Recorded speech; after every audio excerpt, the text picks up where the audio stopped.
Assalamualaikum warahmatullahi wabarakatuh. Kita ketemu lagi ya anak-anakku. Ini adalah pertemuan pelajaran mata pelajaran penataan produk di minggu kedua, pertemuan kedua. Yang akan Ibu bahas untuk pertemuan kali ini adalah tentang pengertian penataan produk ya. Semoga kalian tetap semangat dalam belajar walaupun kita daring, belum ketemu tatap muka, dan mudah-mudahan ini tidak menjadikan suatu masalah dan kendala ya. Kita mulai ya anak-anak. Oke, kita akan membahas tentang display. Nah, kita harus tahu dulu display itu apa. Display adalah suatu cara penataan produk ya. Produk itu bisa barang yang diterapkan perusahaan tertentu dengan tujuan menarik minat konsumen. Jadi display ini digunakan untuk menarik perhatian konsumen dan sehingga konsumen itu menjadi mempunyai minat untuk memberi barang yang kita display.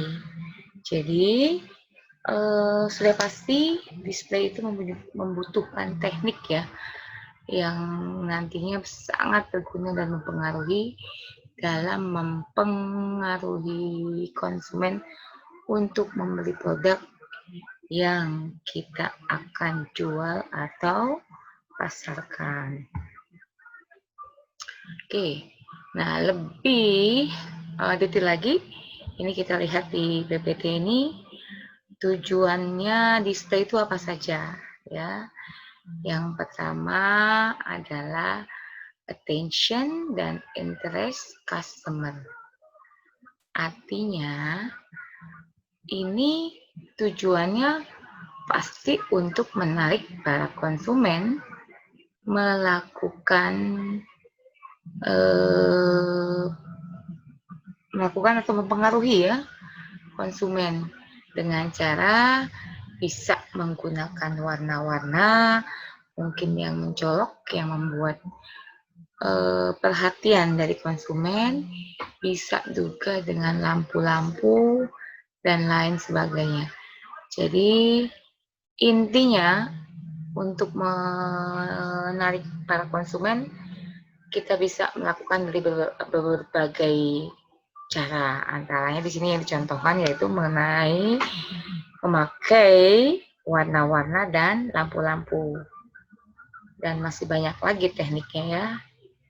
Kemudian desire dan extension customer, yaitu untuk menimbulkan keinginan memiliki barang-barang yang dipamerkan di toko tersebut.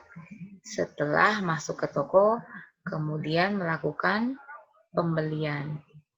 Jadi biasanya dengan kita mendisplay barang-barang, maka bisa membuat pengunjung yang masuk toko, mungkin yang tadinya tidak berniat beli, dengan cara display yang baik dan menarik, ini bisa mempengaruhi konsumen untuk jadi membeli. Ya, seperti itu. Nah, dalam teknik display dibagi menjadi 3 bagian. Yang pertama adalah window display.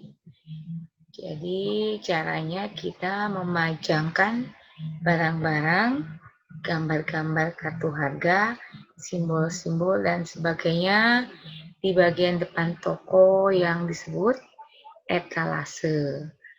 Ya, jadi kita langsung memberikan keterangan, ya, memajang barangnya di situ, kemudian kita langsung kasih harganya. Jadi konsumen sudah jelas barangnya apa dan harganya berapa, ya. Kemudian bisa juga dengan teknik interior display, yaitu memajangkan gambar-gambar, barang-barang, kartu-kartu harga dan poster-poster di dalam toko, ya. Kalau tadi di luarnya, kalau sekarang kita di dalamnya, ya. Kemudian ada tekniknya lagi adalah exterior display, yaitu penataan yang dilaksanakan dengan memajangkan barang-barang di luar toko. Jadi biasanya ada kan ya, kita masuk toko, sebelum masuk toko tuh ada display, bisa etalase, bisa juga modelnya rak ya, yang itu ditaruh di depan toko. Jadi itu bisa membuat pusat perhatian bagi konsumen dan akhirnya mempengaruhi konsumen untuk membeli produk tersebut. Kemudian tujuan window display. Ya, tadi kalau secara ringkasnya kan, tujuan kita melakukan mendisplay itu kan intinya untuk mempengaruhi konsumen untuk membeli produk. Nah, secara gamblang dan rinci dan detailnya inilah tujuan-tujuan dari display. Salah satunya adalah window display ya. Ada 5 tujuan dari window display. Yang pertama, untuk menarik perhatian konsumen yang lewat. Jadi yang tadi cuma lewat karena ada display yang menarik, kemudian dia berpaling dan melihat dan akhirnya berniat untuk membeli ya. Yang kedua tujuannya adalah menyatakan kualitas yang baik atau harga yang murah sebagai ciri khas dari toko tersebut. Jadi dengan kita display, kita kemudian kasih harga, ada keterangan ini diskon 50% atau ini best seller. Nah, itu akan sangat mempengaruhi pembeli ya. Yang ketiga, memancing perhatian terhadap barang-barang istimewa yang dijual di toko. Ya, jadi dengan ditampakkan di depan jendela ya, itu akan lebih jelas dilihat oleh konsumen, kemudian jadi terlihat istimewa dan mempengaruhi konsumen untuk membeli. Kemudian yang keempat yaitu untuk menimbulkan impulse buying. Jadi ya seketika dengan spontan karena melihat jadi langsung wow, sepertinya barangnya bagus dan akhirnya membeli produk tersebut. Kemudian yang kelima, agar menimbulkan daya tarik terhadap keseluruhan suasana toko. Dari ilmu komunikasi yang Ibu pelajari juga jelas sangat berhubungan. Kita layaknya manusia itu tertarik pada pandangan pertama. Kalau sudah kita tertarik dengan satu produk yang terlihat, kemudian kita masuk toko, kita otomatis akan mempengaruhi bukan hanya satu produk itu yang akan dibeli, tapi mempengaruhi orang akan masuk toko tersebut dan akhirnya melihat-lihat barangnya di toko tersebut dan akhirnya memiliki keinginan untuk membeli barang tersebut. Ya, begitu anak-anak. Kadangkala memang kita menjelaskan tanpa bertemu itu ekspresinya kurang ya. Tapi inilah kenapa suka dukanya. Mudah-mudahan kalian tidak bosan. Ya, dan mohon maaf nih suara mem lagi tidak bagus, lagi kurang sehat. Tapi semoga materi yang mem sampaikan mudah-mudahan bisa didengarkan dengan baik ya. Oke, ini macam-macam interior display. Ada macam-macamnya di interior. Interior itu berarti di dalam. Yang pertama ada open, kemudian ada close, dan ada architectural. Jadi ada 3 macam. Kalau open artinya barang-barang dipajangkan pada suatu tempat terbuka sehingga dapat dihampiri dan dipegang dan dilihat dan diteliti oleh calon pembeli tanpa bantuan petugas atau pelayan toko. Jadi biasanya di keranjang ya, di display. Jadi kita tanpa harus bantu, kita tahu, kita bisa pegang-pegang, bisa lihat ya. Kemudian ada close display, yaitu barang yang dipajangkan dalam suasana tertutup ya.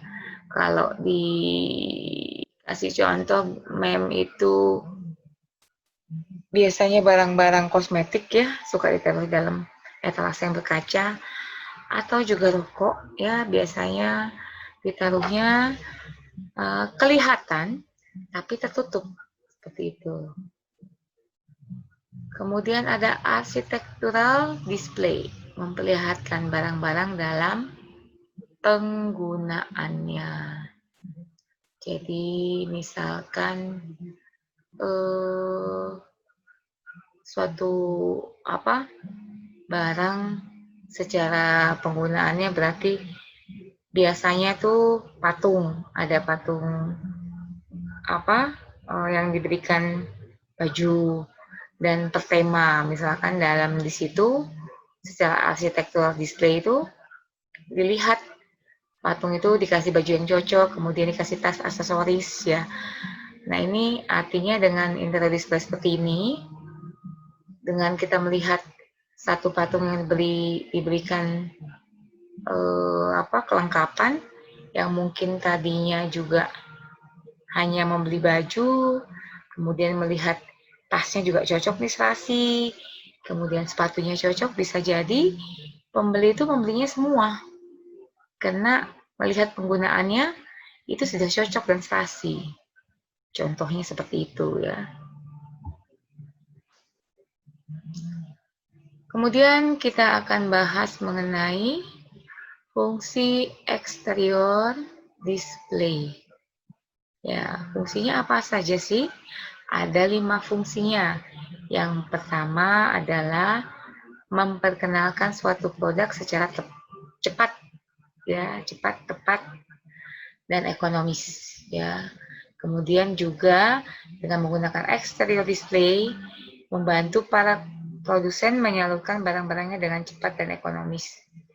Kemudian juga membantu mengkoordinasikan advertising dan merchandise. Ya, kemudian juga menyebabkan adanya kontinuitas skema dan tema warna dari pembungkus. Ya, eksterior kan secara di luar kalau terlihat menarik itu sangat berpengaruh sekali untuk menyerap daya beli para konsumen ya. Kemudian membangun hubungan yang baik dengan masyarakat secara implisit dengan menggunakan exterior display, maka barang lebih bisa dilihat oleh masyarakat. Store design and decoration. Nah, ini yaitu tanda-tanda yang berupa diantaranya simbol ya. Jadi ini bagaimana display di sebuah toko didesain dan didekorasi sehingga menarik bagi konsumen ya.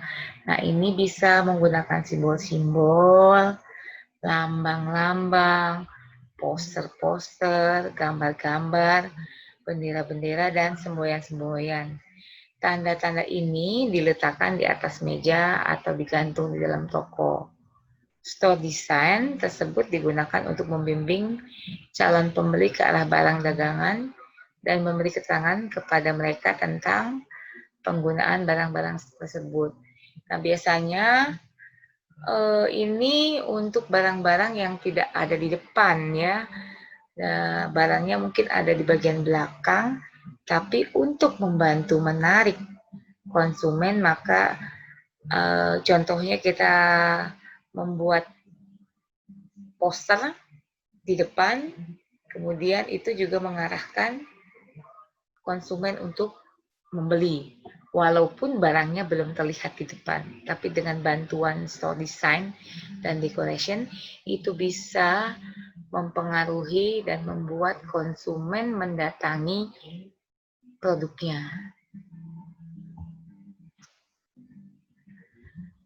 Dealer display.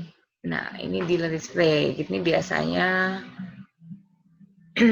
kita gunakan untuk produk-produk Contohnya sih motor ya, biasanya pakai dealer display ya, yaitu penataan yang dilakukan dengan cara wall seller yang terdiri atas simbol-simbol dan petunjuk-petunjuk tentang penggunaan produk. Jadi langsung kelihatan. Oke, untuk hari ini materinya cukup sampai di sini. Kemudian kalian seperti biasa coba disimpulkan, kemudian dicatat. Kalau ada hal-hal yang masih belum paham, maka bisa via WA ke Mem.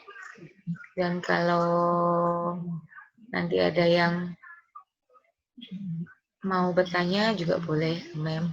Mem belum memberikan tugas ya, kita hanya baru materi-materi saja. Tapi insya Allah mudah-mudahan di pertemuan-pertemuan berikutnya kita bisa tatap muka, jadi bisa lebih praktek langsung ya.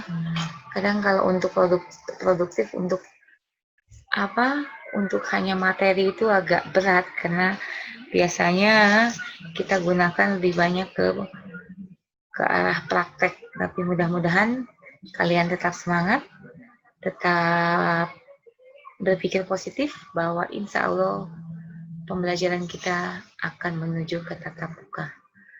Sampai di sini dulu dari Ibu. Semoga bermanfaat. Bila ada kekurangan, itu datang dari Ibu. Dan bila ada hal-hal yang positif, insya Allah itu datang dari Allah. Wassalamualaikum warahmatullahi wabarakatuh.